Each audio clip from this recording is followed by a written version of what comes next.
Oke guys, balik lagi dengan gua di IV Channel. Nah, konten kali ini gua nggak bakal ngebahas tentang tutorial ataupun review barang. Konten kali ini kita bakal ngobrol-ngobrol dan ngebahas tentang barista. Nah, sebelum ngobrol kita kayaknya lebih baik bikin kopi dulu kali ya, biar enak ke ngobrol-ngobrolnya. Oke deh, kita bikin kopi dulu guys.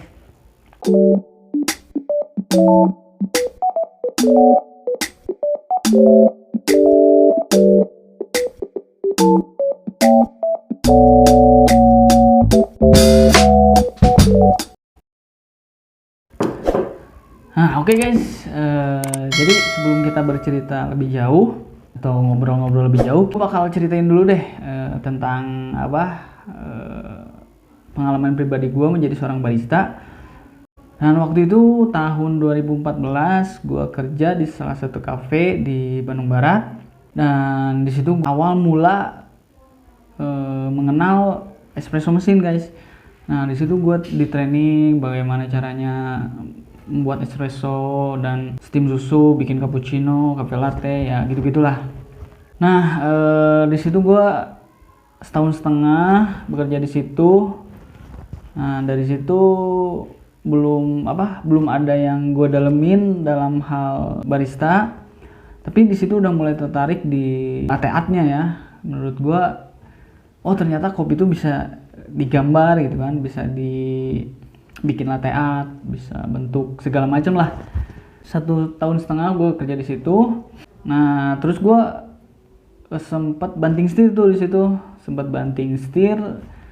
Nggak di dunia perbaristaan tuh, gue banting setir ke dunia penerbangan atau salah satu maskapai penerbangan lah. Gue pernah kerja di salah satu maskapai penerbangan, kerja 2 tahun. Suatu saat gue istirahat di salah satu coffee shop dan gue melihat barista bikin kopi ya. Gue kayak maksudnya gue inget kerjaan gue yang dulu gitu. Gue kayak jiwa baristanya gue dari awal nih merasa terpanggil lagi guys. Nah, setelah 2 tahun gue beres kerja di maskapai, gue mutusin balik lagi ke Bandung. Dan di situ gue sempat nganggur dulu sebulan dan mulai ngelamar-lamar lagi kerja. Nah, alhamdulillah dapet kerja lagi di salah satu kafe di Bandung. Nah, dari situ gue mulai kayak apa nih yang bisa gue dalemin di dunia barista ini, karena ya kerja nggak akan mungkin gitu-gitu aja gitu kan untuk meningkatkan skill kita. Dari situ gue ngedalamin tentang latte art, lihat-lihat video, lihat-lihat champion latte art dunia ataupun yang di Indonesia. Dari situ gue mulai memberanikan diri buat ikutan lomba latte art. Di luar kota gue sering ikutan juga. Nah, dari situ selama kerja di situ selama 2 tahun gue ikut terus tuh lomba, ikut lagi meskipun ya beberapa awal-awal kalah lah ya. Awal-awal kalah gue tetap ikutan. Akhirnya ya setelah setahun gue ikutan, alhamdulillah dapet juara tuh tahun 2019 gue ingat. Sampai sekarang pun gue terus ikutan lomba terus ya, karena kita sebagai barista pasti konsistensi kita dalam hal yang kita tekuni ya. Oke guys, mungkin itu pengalaman awal mula gue menjadi seorang barista. Dan kita masuk ke pembahasan intinya. Ada salah satu follower Instagram dan dia nge-DM ke Instagram gua. Nah, dia nanya, "Bang, saya baru lulus sekolah nih. Nah, gimana sih caranya jadi seorang barista gitu kan?" Nah, gue di situ udah jawab, gue jawab, tapi di sini gue bakal share ke kalian. Barangkali di luaran sana ada banyak pertanyaan yang seperti itu ya.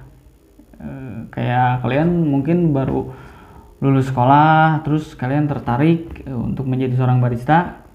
Oke, gue di sini ngobrol tentang kalian yang belum punya basic barista ya.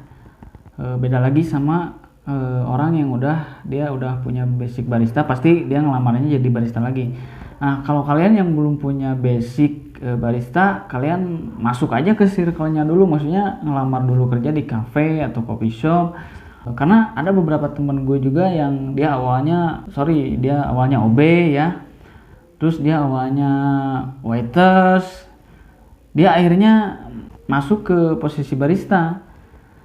Kalian bisa coba masuk circle-nya dulu, kalian udah bekerja di situ, karena regenerasi itu pasti ada selama kalian ada kemauan dan ada ketertarikan di bidang barista ya.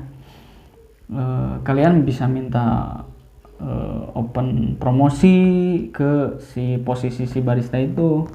Kalian jangan berkecil hati lah, karena regenerasi dari setiap pekerjaan itu pasti ada ya. Nggak melulu di soal pekerjaan sebagai barista, di pekerjaan bidang lain pun mungkin pasti bakal begitu ya, asal kalian ada kemauan buat mencapai posisi itu.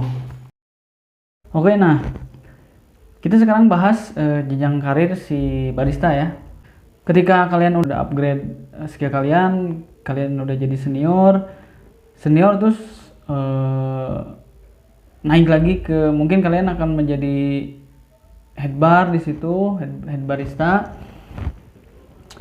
Dan ketika kalian udah upgrade skill kalian maksudnya kayak gue di latte art gitu kan khususnya, pasti si cuan itu bakal ngikutin skill kalian. Ketika skill kalian naik, pasti salary yang didapat dari perusahaan kalian juga bakal naik. Nah, bahkan barista tuh ada yang jadi kayak sebagai artisnya loh, barista tuh kayak jadi influencer khusus di bidang-bidang kopi, entah itu jadi seorang influencer bidang latte art atau di bidang-bidang lainnya. Ada bidang manual brew, ada bidang cup tester, terus barista dan roaster ya. Mungkin kalian bisa temuin jati diri kalian di mana kalian bisa menekuni salah satu yang kalian sukai, dan tanpa menutup kemungkinan kalian juga harus belajar dari si kategori-kategori yang lainnya gitu. Gak melulu di bidang latte art, karena kebetulan saya interestnya atau tertariknya di latte artnya gitu. Ketika kalian udah upgrade skill, terus banyak side job di luar kerjaan kalian, mungkin kalian juga nambah cuan, dan itu ya worth it sih buat pendapatan kalian nambah. Itu nggak melulu di tempat kerja gitu. Itu guys, semoga bisa ngejawab obrolan kita di konten ini. Mungkin itu saja guys, dan kita lanjut ngopi dulu lah ya. Kita lanjut ngopi, dan oke. Jangan lupa like, komen, dan subscribe biar channel gue lebih berkembang dan upload lagi video-video selanjutnya. Dan untuk kalian yang ingin bertanya atau memberikan topik tentang obrolan sebagai barista, kalian bisa tulis di kolom komentar untuk next video, dan kalian juga bisa kepoin Instagram gue di @ivey_way. Oke guys, see you.